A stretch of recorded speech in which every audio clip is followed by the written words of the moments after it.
स्वतंत्रता के अधिकार के तहत 4 टाइप के आर्टिकल में स्वतंत्रता दी गई है, जिसमें कि हम लोग आर्टिकल 19 के तहत स्वतंत्रता की बात करते हैं। तो जो मूल संविधान था उसमें आर्टिकल 19 के तहत 7 टाइप के अधिकार दिए गए थे, लेकिन अभी 6 है। तो 7वां क्या था? वो संपत्ति का अधिकार था, जो कि 19F में था। ठीक है, 19F में।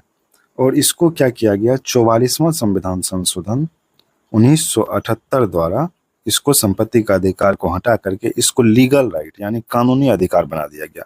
यानी आप कानून के तहत उस अधिकार को ले सकते हैं, ये आपका मूल अधिकार नहीं है।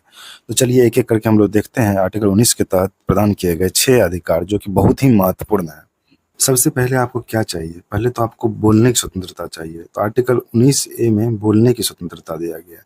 ठीक है, उसके बाद हमको कहीं भी सभा करने या कहीं पे इकट्ठा होने का अधिकार चाहिए। तो 19B में शांतिपूर्ण तरीके से यानी बिना हथियार के आपको एकत्रित होना है और सभा करने का आपको अधिकार है। और 19C में संघ बनाने का अधिकार है, मतलब संगठन बना सकते हैं आप।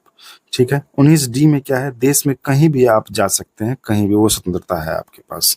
और 19E में है कि कहीं भी निवास करने तथा बसने की स्वतंत्रता है, मतलब कहीं भी आप रह सकते हैं। जैसे आप जो स्टूडेंट हैं तो आप दिल्ली में रह रहे हैं या कहीं बम्बई चले जाइए, बेंगलोर को चले जाइए, चाहे जॉब की दृष्टि से, कुछ भी दृष्टि से कहीं भी आप रह सकते हैं और वहाँ बस सकते हैं। और 19F यहाँ पे मिसिंग है। तो F क्या है? वही संपत्ति का अधिकार था, जिसको कि हटा दिया गया है। कौन सा? 44वां संविधान संशोधन 1978 के द्वारा।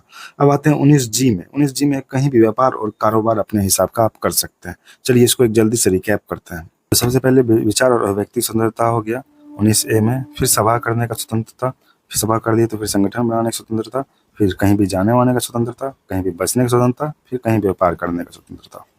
आर्टिकल 19A के तहत प्रेस की स्वतंत्रता भी आ जाती है और फोन टैपिंग के विरुद्ध जो अधिकार है वो भी मिल जाता है। और अखबार पर जो पूर्ण प्रतिबंध लगता है वो भी इसके थ्रू आ जाता है, आप अधिकार के थ्रू जा सकते हैं।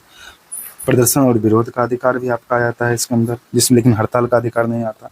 राजनीतिक दल और संगठन द्वारा जो बंद का ऐलान होता है वो भी आपको 19A के आर्टिकल के तहत आ जाता है। राष्ट्रीय ध्वज को फहराने का अधिकार वो भी आर्टिकल 19A के तहत आ जाता है। और ये जो अधिकार हैं 19B से लेकर के 19G तक, इस पर युक्त प्रतिबंध लग सकता है। जैसे देश की एकता अखंडता को खतरा ना हो, और जैसे प्रतिबंधित क्षेत्र ऐसा घोषित किया गया हो और वहां आप जा रहे हैं तो उससे थोड़ा सा प्रतिबंध लग सकता है। इस पर किसी का आलोचना कर रहे हैं तो उस पर प्रतिबंध नहीं लगाया जा सकता। ये विचार और व्यक्ति सुंदरता है किसी पे।